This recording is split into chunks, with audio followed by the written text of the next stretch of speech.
안녕하십니까. 하방천입니다. 오늘은 용고호저 개념하고 나경에 대해서 알아볼까 합니다. 지금 계속 이어서 이제 청룡과 백호자락의 형상이 어떻게 되어 있느냐에 따라서 이제 기륭이 나타나는데 이런 거에 대해서 말씀을 드렸습니다. 보통은 풍수를 공부하시는 분들은 잘 아시겠죠. 또 뭐 사주 하시는 분들도 어느 정도 인지를 하고 계실 겁니다. 사주에서도 이제 풍수를 보는 방법이 좀 있죠. 어느 역학 이론이든지 여러 분야를 탐색하고 정보를 얻는 방법들이 일부는 다 존재하고 있습니다. 그런데 이제 이런 청룡과 백호 또는 뭐 주작이나 현무 환경이 이 구성에 따라서 기륭에 지대한 영향을 준다는 것에 대해서는 아직은 깊은 인지가 아직 안 되지 않나 이런 생각을 하고 있습니다. 어느 날인가 이제 묘 한 군데를 봤는데 거기는 이제 산자락 거의 끝까지 내려온 구조인데요.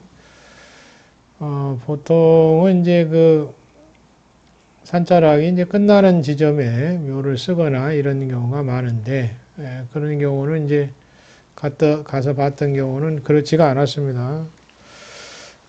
오른쪽 산이 이제 감아서 휘어감는 구조였고, 그리고 청룡자락은 이제 거의 없었습니다. 그렇다면 당연히 형기만 봐도 나경을 보지 않아도 이런 경우라면 이제 보통 집안에 일어나는 사건들이 여자보다는 이제 남자 쪽에 불리하게 되는데요. 실제 상황도 그렇게 동일하게 펼쳐지고 있었습니다. 그리고 당연히 여자 쪽의 기세가 높겠죠. 이것도 뭐 정확하게 일치했고요. 자, 이렇게 청룡과 백호라는 의미, 이런 의미를 알고 계시면, 기본적으로 기륭 해석할 때 많은 도움이 됩니다. 만약에 내가 물건을 고른다든지, 뭐, 찾을 때라든지, 이럴 때도 참고사항이 돼야 되겠죠. 그때 중요한 것이 청룡과 백호입니다. 현무하고 주작은 아직 말씀을 안 드렸기 때문에 그건 나중에 말씀드리기로 하고 실제 사례를 가서 보면 실제 주변 상황과 몇 자리 또 이런 것이 또 실제 후손에게 벌어지는 일들이 일치하는 경우가 많습니다. 자, 그래서 이제 계속 청룡과 백호자락의 의미가 중요하다는 것을 말씀을 드리는 것이고 꼭 그것뿐만이 아니고 양택에서도 이제 많이 사용이 되고 있습니다. 자기의 운수를 사지의 운수가 좋다 할지라도 잘 풀어서 나가려면 사는 환경도 매우 중요합니다. 지대한 작용을 하고 있기 때문에 등급이 높아질 수도 있고 낮아질 수도 있는 것이죠.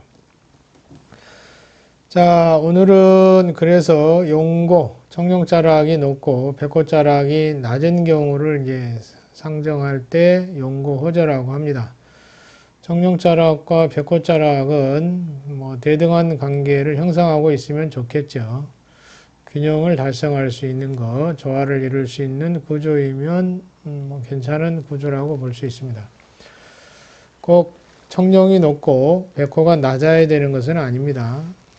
그런데 이제 대부분은 기륭의 해석상 청룡자락은 약간 높은 정도, 백호는 약간 낮은 정도가 좋게 보는 것은 이제 기본 원칙이기도 합니다.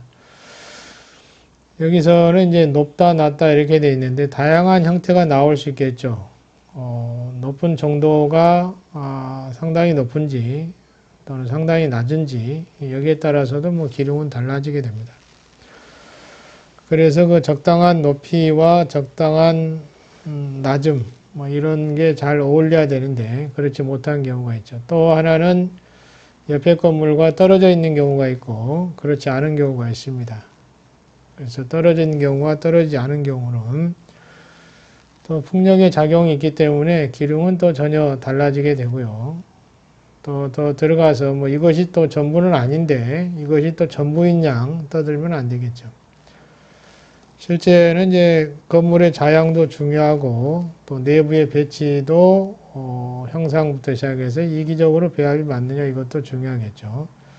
문이라든지 창문의 위치도 뭐 중요한 역할을 할 것입니다. 자, 이제 이걸 제치고 간단하게 이제 살펴보는 것이죠. 청룡자락이 높고 백호자락이 낮을 경우에 이제 영향력의 정도, 기륭의 정도를 분석할 때 이제 이런 용어를 사용을 합니다. 높낮이는 이제 적정한 게 좋은 것이죠. 너무 높거나 너무 낮으면 문제가 있고요. 또는 이제 청룡자락의 건물이 분리되어 있는지, 백호자락의 건물이 분리되어 있는지에 따라서도 기룡은 달라지게 됩니다. 가장 좋은 것은 이제 높낮이가 좀 균등한 경우이면서 가면서 높아지는 경우 있죠. 이런 경우는 뭐 상당히 유리하다고 지난번에 말씀을 드렸습니다. 자기 건물이 있고 좌우의 건물이 이렇게 균등한 높이로 있다면 좋겠죠. 또 하나는 이제 약간 가면서 청룡자락이 약간 높아지는 경우도 뭐 괜찮다고 볼 수 있습니다. 백호도 마찬가지입니다. 백호가 약간 높아져도 유리한 작동들을 할 수가 있는 것이죠. 그래서 이런 것은 이제 다양한 상황이 있기 때문에 다양한 상황에 맞게 또 해석을 해가야 될 것입니다. 그래서 용고호조에서는 이제 백호는 좀 낮고 백호는 이제 균등한 상태이고 청룡으로 갈수록 이렇게 높아지는 구조이죠. 이런 경우는 뭐 기란 구조로 보고 있습니다. 장남에게 유리한 구조이다. 이렇게 보고 있는 것이죠. 또는 백호가 좀 낮을 수도 있겠죠. 그러면 또 여자한테 영향을 줄 수가 있습니다. 조금 불리하죠.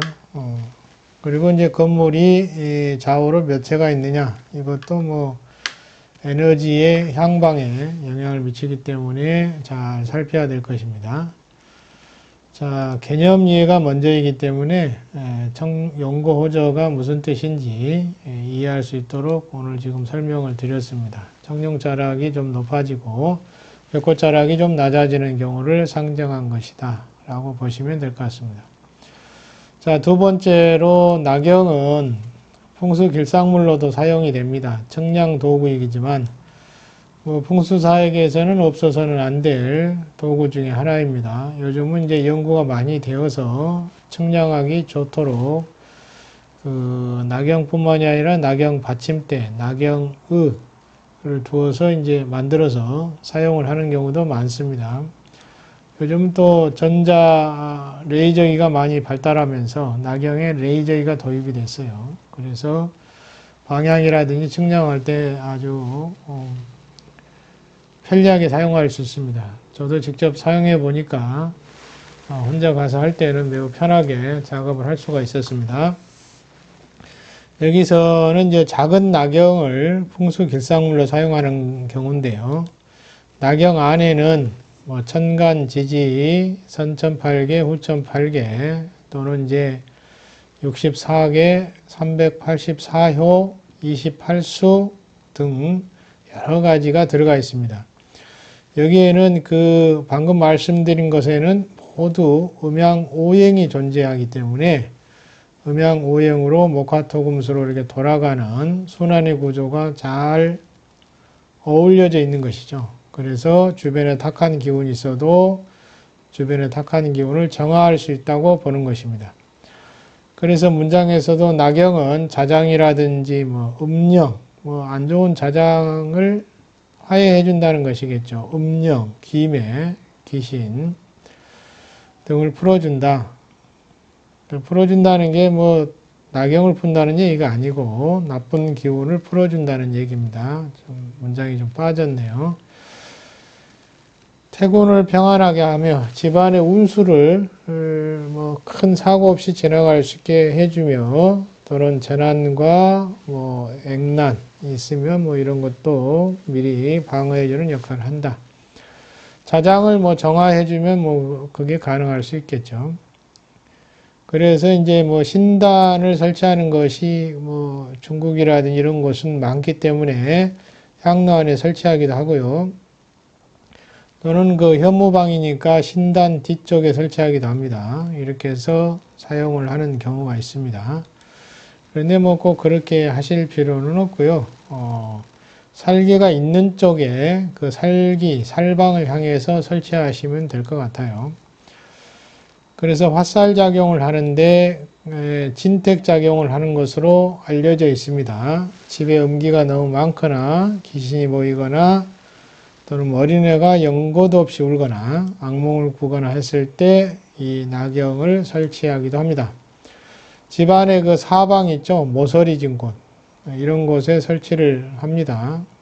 그리고 이제 나침판이 안에 들어있는데 나침판에 그 침이 있죠? 침은 남극의 방해를 가리키도록 설치하시면 됩니다. 그 다음에 이제 화살작용을 하는데요. 주변 환경이 참각살이라든지 또는 뭐 굴뚝이라든지 또 괴상한 나무라든지 괴상한 돌 조각 뭐 이런 것 등이 있을 때는 이걸 화해하기 위해서 나반을 설치합니다. 창문이라든지 문구에 설치할 수 있겠죠.